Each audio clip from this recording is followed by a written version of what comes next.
Hello, peaceful world. Here is another update from Ukraine, from a perspective of every citizen. We have mom and my precious boy baby right here with us, my family, my friends, and some of my fellow citizens. You may have noticed that I sound nasal, and of course, that's because not only am I sick of this war, but also literally sick. A lot of us have got a cold. In my family, just how many? Six people sharing the same surname are now also sharing the same virus. And fortunately, the worst part seems to be over. My nephew had a horrible, horrible fever. It reached almost 40 degrees Celsius only for one day. He seems to be feeling absolutely fine now. That's cool. We adults are taking our time to recover. I guess the baby's got all the antibodies. Mia had the mildest case of us all. I'm very happy about that. She virtually didn't suffer. She coughed a few times, and that's it. Yeah, but other than that, um, you know, a cold is the least of our problems because we are still living in a war country. And not my choice. I'm stuck here. Well, it is because of me. Pretty good. I should say to my husband. And yeah, we're stuck here in this very, very unfair scenario. 1 year ago today, my husband and I were on our way to the country, evacuating Kiev with our pets and that's it. My sister-in-law was giving birth. My father's-in-law wife was recovering after a complicated surgery where the tumor was removed from the kidney. So, all of us had a lot of stuff already happening. We were pretty occupied and tired, busy. We had stuff to deal with already without the work, but, then we just ended up. I was freaking all day a year ago. Not because of psychosis, but because I'm a nervous puker. So that's what I did. I couldn't eat at all. Mia was the size of an orange. She was about 8 centimeters in my belly. It was the first day of my second trimester. Um, and I guess it helped me in a way. Interestingly enough, just the night before, on the 23rd of February, I allowed myself to, enjoy my pregnancy. I didn't permit myself to believe it and to face it, my pregnancy, my new condition, roll, I don't know, until I got the results of my first screening. And I got them on the 23rd of February, and everything was fine. And then I remember falling asleep that night and being happy for 1 hour, being happy about my pregnancy for the first time, really. Because before that, I was shocked, nervous, afraid, I don't know, trying to give up smoking, failing a bit. Yeah. But I was happy that 1 hour before I fell asleep, right. And then on the 20th, I was working at clinics and we had to flee. So yeah, it feels like it's been, like it happened yesterday, and at the same time, it feels like it's been here forever, and that's the only way we know. Uh, Last week or earlier, doesn't matter. I looked out the window at about 10 p.m. and I was startled by what I saw. It looked like great, bright daylight. And I was like, what is happening? How is that possible? And then I realized that the street light was on. It had been off because of the power cuts. The consumption is reduced, and so many things are not lit up anymore. But that evening, the street was lit up. And I was just so shocked. I've told the story to everybody now, guys. Everybody I know. Can you imagine? It looked just like what?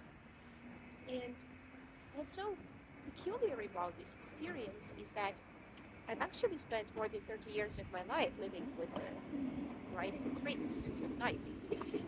And I've had just 3 or 4, I think up to 3 months with electricity issues, but it already feels like forever. Like my brain totally forgot how bright streets can be in the evening, and my brain has also totally forgotten what it's like to live without the board. It's very ungrateful of your brain, you know. We've had so many cool years, demanding bastard, but that is sad. What's also sad is how much I hate. I hate this word for hating. I feel like I hate all Russians, even though it's completely against my previous code of moral standards. I feel awful because I'm glad to see how many of them died. And if I see that only 600 Russian soldiers were killed yesterday, I'm disappointed. I'm like, what? Why so few? And it saddens me a lot. I never wanted my child to grow up in such a toxic environment, morbid environment. But I just have to face the truth, and that's the truth. You know, I feel a lot of hate, and even people die. And I also feel a lot of fear. The life, my family, my own life. I hate this word because they stole the future from me. At least for now. I mean, some future will be. Inevitably, something will happen.